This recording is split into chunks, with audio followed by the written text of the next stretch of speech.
You're listening to X-Ray FM at KXRY Portland and KQAC HD3 Portland, 107.1 and 91.1 FM. Streaming online everywhere at xray.fm. X-Ray in the Morning is taped in front of a live studio audience. According to that music that was just happening. Our producer this morning is Joey Palchak. Our assistant producer is Casey Colton. Engineer is Jamie Zangwell, and the news was done by the illustrious Zeke Brunkart. X-Ray would like to thank Tom Dwyer and Tom Dwyer Automotive. Tom Dwyer Automotive's helped kickstart X-Ray, and we thank them for their continued support today. Located at the east end of the Selwood Bridge at 530 South Tenino Street, where they've been for 30 years. Tom Dwyer Automotive specializes in vehicle repair and maintenance services. Thank you for being eco-certified and initiating your carbon-neutral project. Find out more at tomdwyer.com, where you can also see a page on politics and values from a Fix-It shop. Thank you, Portland, and thank you, Tom Dwyer Automotive. News and commentary brought to you by longtime supporter of XRAY.FM, Morel Inc. Morel Inc., a full-service, union-run and all-in-one shop, meeting all printing needs from postcards and brochures to posters and lawn signs, as well as a wide variety of other promotional items. Morel Inc., ink on anything and mail anywhere. Locations and more information at morelinc.biz. Today on X-Ray, it's going to be News with Friends, and we're the Friends. And I'm Kira Lindenberg. I'm Hannah Rose now. And after that is going to be something that I'm going to figure out after I scroll down on this screen. We will speak to reporter Ali Brenland with about a suspicious Twitter network that's trolling for regime change in Iran. Wow, that's going to be a big one. Afterwards, Kickstand Comedy will hop on the mic with their special guest of the week, and then a new Minority Retort with host Jason Lamb. You can always text us a comment or question at 971-220-5979. That's 971-220-5979. We might read your text on air, so if you want to be recognized, include your name. You can also tweet at our Twitter handle at XRayFM. Also, X-Ray in the Morning episodes are available on our archive, soundcloud.com/X-Ray in the Morning, and in the iTunes store. Also on YouTube video. Yeah, YouTube video. We're on video right now. You can go watch us. In just a moment, we'll talk about the news. X-Ray.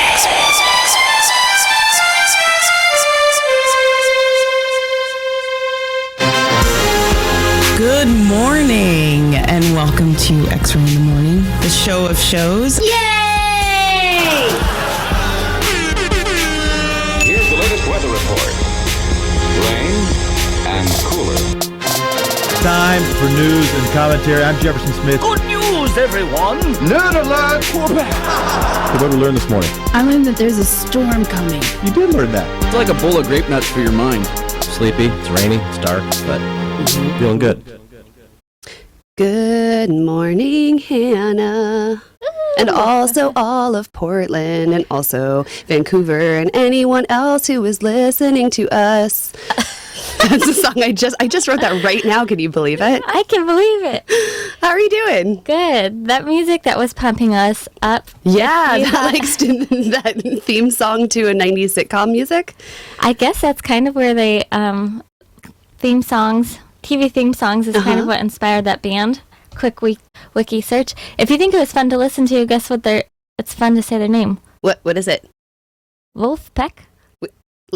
Like Wolfie? Like Wolfpack? Wolfpack. Oh, I like it. Great. Great.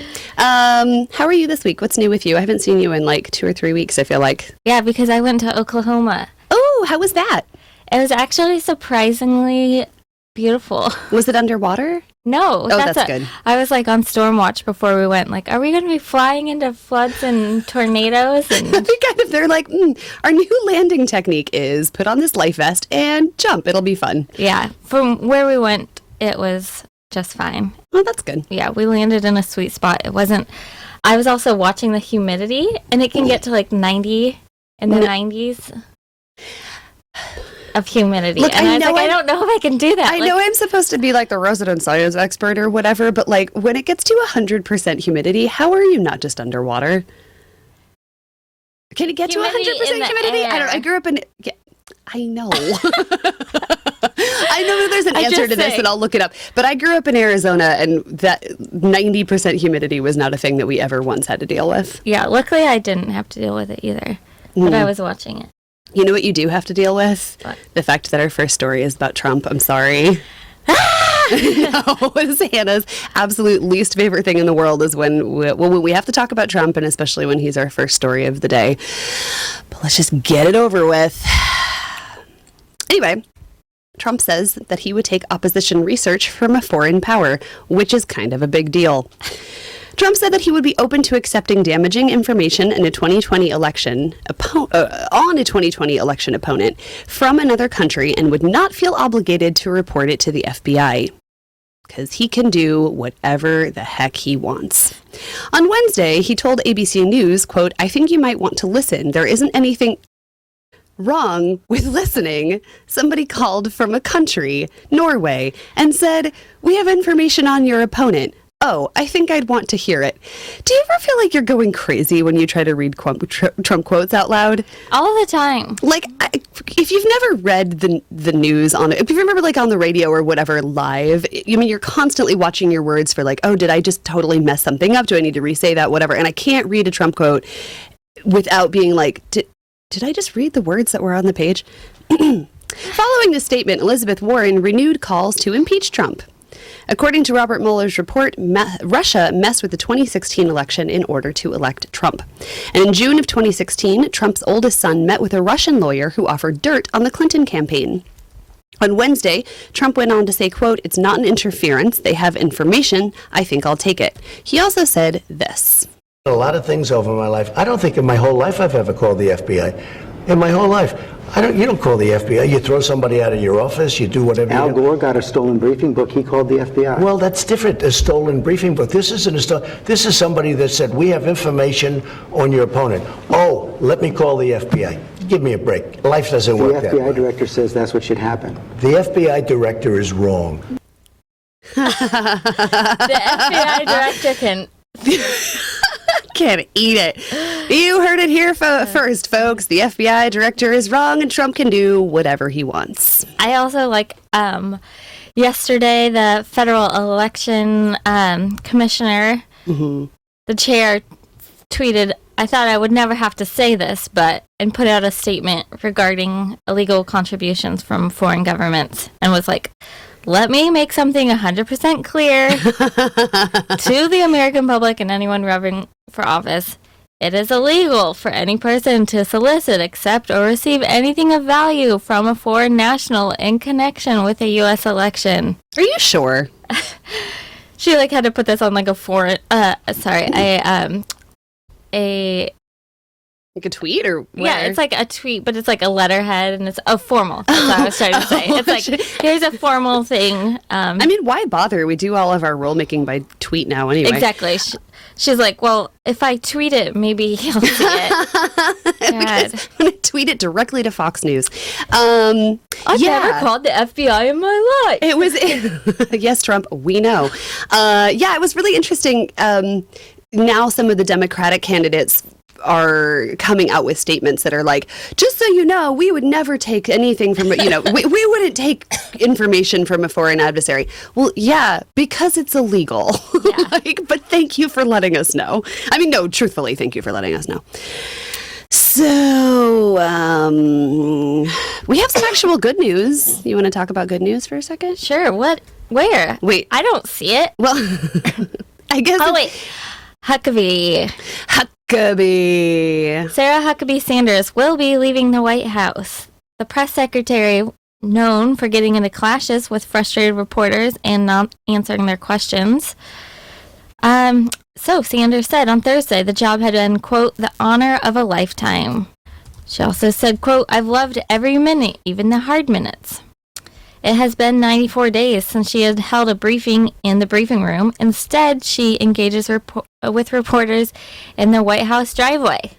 Like the trash they are. Oh, no. I'm so cynical this morning. Sorry. She's like, is Tom Squitieri on the line? Did he hear us say that about reporters? That's what she... that's what she said. I see. Thoughts. Yeah. I see. Okay, good. I was like, yeah, we can't say that. Remember when Tom said that they're not holding press in their briefing room in the Pentagon because the carpets are getting done? You can't see my air quotes. The carpets are getting redone. Yeah. Well, I mean, the less you talk to the press, the more you can do whatever you want. I mean, that is just so literal. Like, we're not even going to let you in. You can be like close in the driveway, so you can just scoot.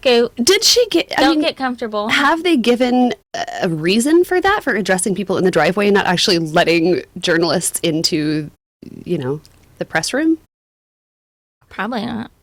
Well, they don't have to explain themselves. Yeah, fair point. Yeah, I wonder what she's gonna go on to do next, and I hope it's not in the public eye. I can't imagine that she could do anything in the public eye. I think she's got to lay low for a little bit. Write a book? Oh, probably. I mean, what do you do after you're the press secretary? You take a very long vacation. Isn't it a little weird that she decided to leave at this point? I don't know why. Do you think that there is? Well, don't they usually go the whole term with the president? No, because who was the guy before? The guy who was hiding in the bushes. Oh, I can't think of his name. Well, not this president, but presidents past. They don't burn and churn staff like this. Can you imagine how hard this job must be, though? I mean, your whole job. She said she loved every minute, even the hard minutes. I loved every minute of this job. She probably did. Being the press secretary for this administration means that 90% of your job is spinning things so they either look like they're not illegal or, basically saying to the press's faces, oh, that thing didn't happen. He didn't say that thing that you have him on record as saying. I can't imagine it. There's a little piece of me that has a tiny bit of empathy for Sarah Sanders, because that's got to be a really hard job. However, she chose it, so I don't. Yeah, never mind on the sympathy. Let's go. It's now time. It's time for Talk Media News. Woo! Made possible by our sponsor, Beth Ernest and Associates Real Estate. Beth Ernest's team of real estate brokers have been serving the Portland area for over 22 years, specializing in residential real estate, lots and land. More at bethernest.com. We're pleased to welcome Tom Squitieri from Talk Media News, talkmedianews.com. Good morning, Tom. Good morning and happy Friday. Thank you. You too. Quote from The Godfather in regards to Sarah Sanders, Huckabee Sanders. Okay. This is the job we have chosen. Fair enough. Yep. Remember that? One of the famous lines from the Godfather movies. Yeah. She did choose the job. It is a hard job, regardless of who the president is.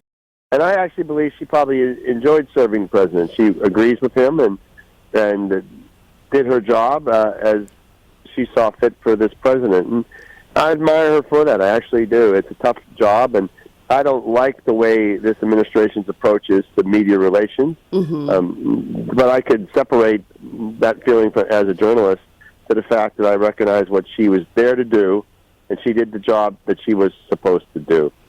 I also heard some of your conversation. It's not unusual for White House press people to leave before the first term.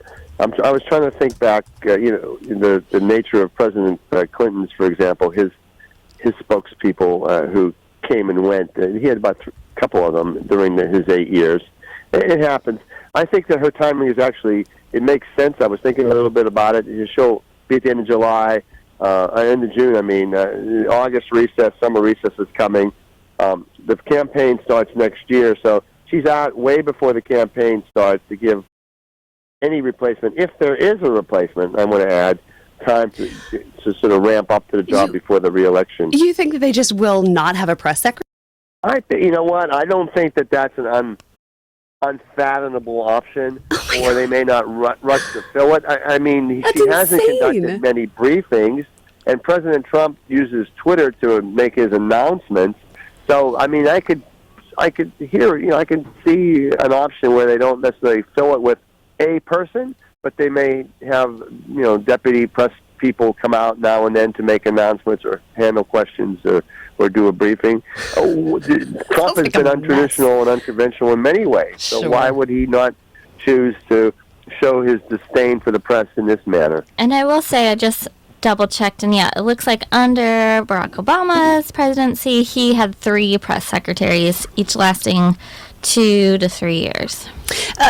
Tom, I want to get your opinion on something. We just got a text in, and I apologize, this isn't my day job, so sometimes things slip through the cracks, but apparently it's been all over the news that Sarah Huckabee Sanders might be running for governor or senator of Arkansas. Whoa! Which would give her a lot more power than she has now, and frankly is terrifying to me personally. What do you make of that? President Trump made that suggestion in one of his tweets yesterday regarding her, that I hope she goes back, or I heard she may go back to Arkansas to run for governor. I hope so. She'll be a terrific governor. He said something along those lines. Now, of course, her father was a governor of Arkansas, and it was somewhat of an accidental governorship because of, President Clinton was governor of Arkansas when he got elected, and then he, of course, resigned to become president, and his successor had an issue that he left office, and Huckabee became governor. He was lieutenant governor, I think, and he became governor sort of by accident in that regard. And then he was elected, and that rose him to national prominence. So it's not unlikely that his daughter could go back and run for governor and win. Arkansas is basically a Republican state still. But you think she has enough clout? I mean, well, but I don't know if you can hear the hesitation in my voice, but I'm not saying it's a sure thing. I mean, she has a name recognition. Her father is thought of well by many voters in the state. I know this only because I covered stories in Arkansas, so it's one of those states where I actually spent more time than, say, some of the other states.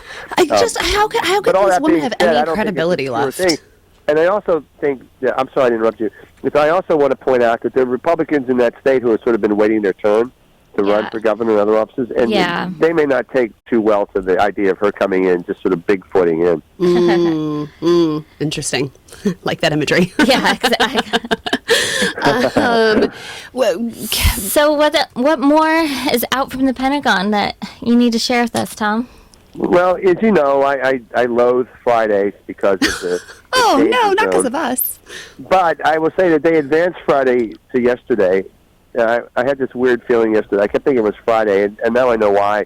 Like last night they released these videos that purportedly show an Iranian naval vessel coming to take an unexploded mine off the hull of one of the two ships that had explosions yesterday. Right. I think we're back to the point where we're ratcheting up tensions with Iran, and I don't know why Iran would have attacked these ships. I'm not saying they didn't. I'm trying to apply my logic to that of the Iranians, a country that is run really by religious zealots. Let's not pretend otherwise, So their logic is going to be different than that of the three of us. And I'm fearful again because we have Pompeo and Bolton, who are hawks in Iran, that we're, again, slotting toward a confrontation with Iran that's going to get out of control. These tankers that they supposedly attacked, who do the tankers belong to? One is owned by a Japanese company. The other, I think, is a Norwegian company. And they were flagged, one in Bermuda, and I haven't determined or learned where the second one was flagged. They're not by any extension U.S. Ships or U.S. flagged ships. But they're in international waters where this alleged attack occurred. And therefore, there's the threat that Iran has to close down the Strait of Hormuz to oil shipments. And, of course, this would be an attempt to show that they could. If that's in international waters, the United States would declare the right to take action to keep those international waters open. That would be I'll use this word carefully, the pretext. I use it in the pure sense of the word, the pretext for taking action.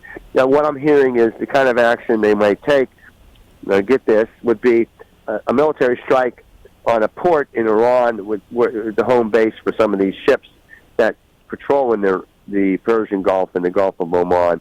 And that would try to limit the damage to the ships that would be responsible for such attacks, as well as minimize the chance of civilian casualties. And it also looks like Iran actually has rejected this claim. They have, but that doesn't surprise me. Yeah. It would surprise me if they said, "Well, okay, you caught us. We're sorry."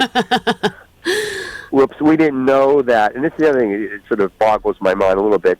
I've said before, and this is not making sure your listeners that it's not a sop to the Iranians. I'm not in their camp, but they're not stupid. They're going to know that after there's two explosions on tankers, that the U.S. and others will be there in the region watching, rescuing, watching, and that the U.S. observation and surveillance planes are going to be overhead and drones as well. So any action on these ships ex post explosion would be seen, much like, so we have this video. So why would you do that? You either have to be a person or entity has to be very desperate to remove quote-unquote evidence that could implicate you to take this risky action, i.e. sending out a ship to remove this mine. Or someone has gone to great extent to frame the Iranians, and I'm not suggesting that's happening.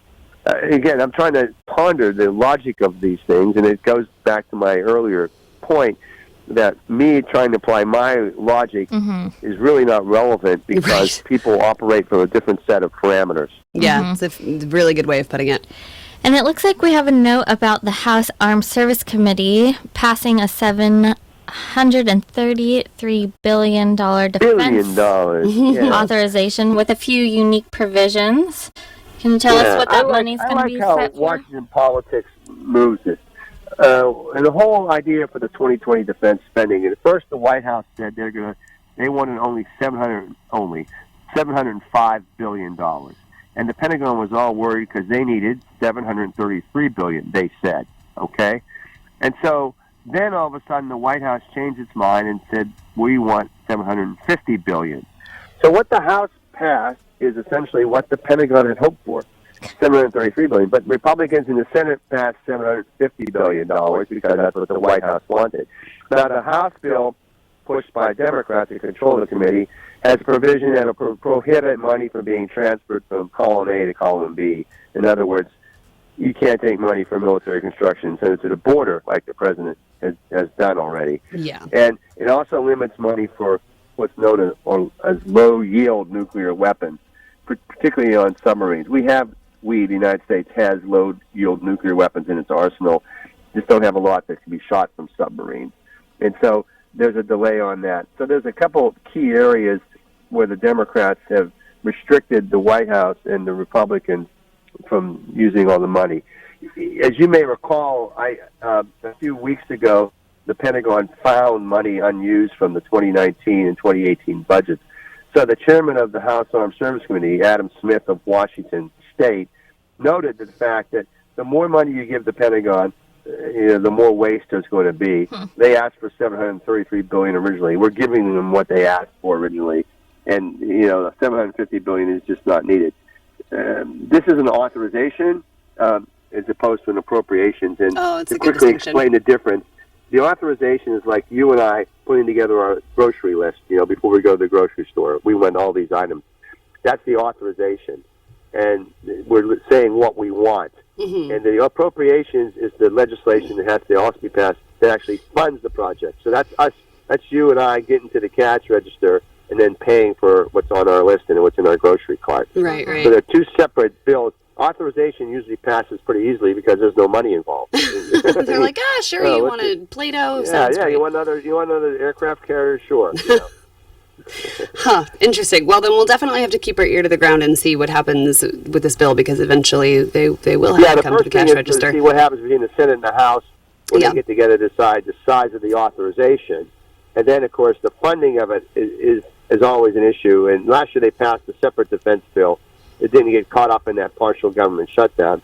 But that was with Republicans controlled both chambers, so different circumstances. Yeah, it is the whole new day. Tom Squitieri from Talk Media News, thank you so much for being here. Always a pleasure. It's my honor to be on your show. Thanks. Have a great weekend. Thank you. Thanks so much. We'll talk to you next week. Talk Media News segment brought to you by Beth Ernest and Associates Real Estate. Lots of land at bethernest.com. Hannah, you want to take a quick break? Yes. Can we listen to more of that really awesome early 90s sitcom music, and we could do a little dance? I think if Joey says so. Dad. Hey, Dad. Just a reminder, you're listening to X-Ray in the Morning. I'm Hannah Rose now, and I'm Kira Lindenberg. We'll be right back.